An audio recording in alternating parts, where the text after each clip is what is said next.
ఈరోజు మనతో ఉన్నారు మీ అందరికీ తెలిసిన నా ఫ్రెండ్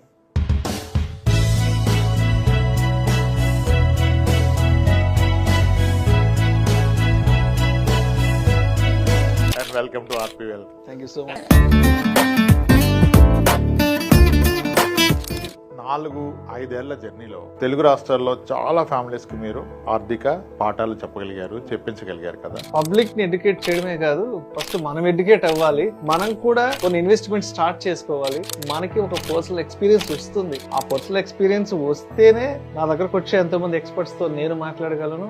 ప్రేక్షకుల మనిషిగా నేను ఇక్కడ కూర్చొని ప్రేక్షకుల తరపున అడగగలను అని నేను ఫస్ట్ అనుకున్నాను. సో 5 years బ్యాక్ నన్ను చైర్మన్ గారు పిలిచారు. సో నాకున్న ఆ పాత పరిచయంతో ఒక 2-3 గెస్ట్లను తీసుకొని వచ్చి స్టార్ట్ చేశాను. సో ఈ ఫైనాన్షియల్ మార్కెట్స్ లో ఉన్న ఎక్స్పర్ట్స్ ని పట్టుకురావాలి అంటే కోవిడ్ పెద్ద అడ్డమైపోయింది. అంటే అప్పటికే అక్కడ సుమన్ టీవీలో ఉన్న సీనియర్ మోస్ట్ యాంకర్స్ అందరూ వాళ్ళు చాలా యాక్టివ్ గా పనిచేస్తున్నారు. వాళ్ళ అంత యాక్టివ్నెస్ చూసి వాళ్ళు ఒక్కొక్కరు పని కోసం పరిగెత్తడం చూసి నాకు భయం మొదలైంది.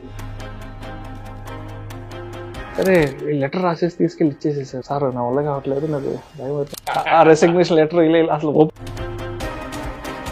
పక్కన పడేసేసారు. మిమ్మల్ని పట్టుకోగలిగాను. మనం ఒక ఫస్ట్ కాంబినేషన్ వీడియో చేస్తాం.